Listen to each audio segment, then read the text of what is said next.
Édouard Philippe l'a dit, pratiquement, que les régimes spéciaux dans les transports publics seraient maintenus pour les personnes qui sont actuellement employées et qu'un nouveau système ne serait appliqué qu'aux nouveaux entrants.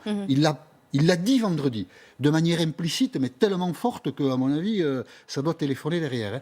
Mais ce qui se dit, c'est qu'il est plus raide en coulisses, plus raide dans les dîners, dans les réunions. Non, je ne crois pas que le papier là-dessus soit très juste, en fait. Je ne sais pas qui est plus raide et moins raide. Je crois que Édouard Philippe et Emmanuel Macron ont compris deux choses. D'abord que les régimes spéciaux, il fallait différer l'application de la réforme dans le temps pour eux, à la fois pour espérer calmer peut-être certains syndicats, l'UNSA, peut-être la CFDT à la SNCF, et surtout essayer de dissocier l'opinion publique des grévistes. Pour dire, vous voyez, vraiment, un, ils ont un régime spécial, deux, on est attentif à ce qu'ils le maintiennent le plus longtemps possible, donc est-ce que ça vaut vraiment le coup de les soutenir dans la grève? Ça, je pense que c'est l'objectif politique.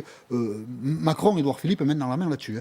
Et l'autre aspect que cite le papier, qui paraît aussi acquis, mais ça, là, on n'est jamais certain, moi je ne sais pas lequel est le plus raide des deux, c'est est-ce qu'on prend ou pas une mesure financière avant 2025 ou 2030, au moment où le nouveau système va entrer en vigueur, pour équilibrer l'actuel système par répartition. C'est-à-dire, est-ce qu'on allonge la durée du travail? C'est prendre le risque de se mettre à dos la CFDT, c'est très risqué. C'est prendre le risque, pour être plus précis, de ne pas rallier la CFDT. Oui.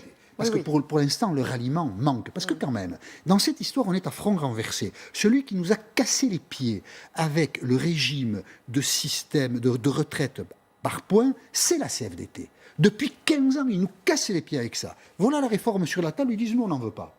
Alors, bien sûr, maintenant, il faut rallier la CFDT au projet qui était le sien. Et donc, pour ça, je pense qu'Édouard Philippe et Emmanuel Macron ont compris qu'ils ne devaient pas chercher à mettre à l'équilibre le système des retraites par répartition, c'est-à-dire mettre quelques milliards de plus dans la dette.